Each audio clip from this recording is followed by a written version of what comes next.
सगळेजण या.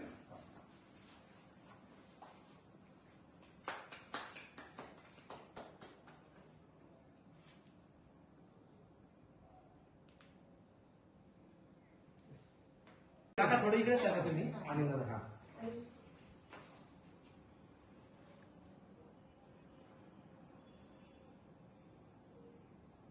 वैभव हॉटेल या ठिकाणी एक ग्राहक होते. त्यांचं आधार कार्ड त्यासोबत चेकबुक आणि अर्ध्या तोळ्याची अंगठी असा ऐवज गहाळ झाला होता पार्किंगमध्ये. त्यावेळी सदर हॉटेलचे मालक वैभव हॉटेलचे यांनी ते सुखरूप आमच्याकडे पोहोचवलं. त्यानंतर आम्ही त्यांचा शोध घेऊन त्यांना परत देण्यात आलेला आहे. वैभव हॉटेलचे मालक यांचं मी मनापासून धन्यवाद देतो आणि नागरिकांनी अशाच प्रकारे सजग राहून काम केलं, पोलिसांना मदत झाली तर निश्चितच सर्वांना फायदा होईल. अनिल, काय सांगाल तुम्हाला ही वस्तू सापडल्यानंतर?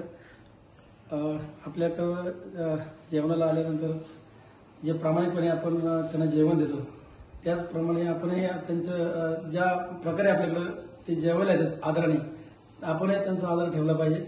आणि कुठलीही वस्तू हॉटेलमध्ये गहाळ झाली तर आम्ही पूर्णपणे रिटर्न करतो. कुठला मोबाईल असो, कोणाचं कुठं काही असो.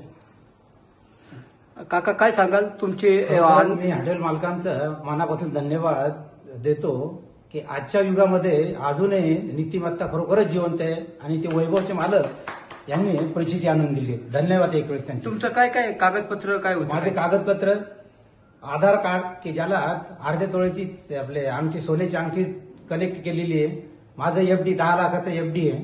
त्याच्यानंतर ह्याचं पोस्टाचं पासबुक, जवळजवळ 11 लाखाचा पासबुक हे नाव आहे. आणि कुठले तुमचं गाव? मी सदानंद नगर, सातारा, संभाजीनगरचा रहिवासी आहे. राहायला पुण्याला येणं जाणं माझं चालूच असतं. माझा फ्लॅट आहे पुण्याला.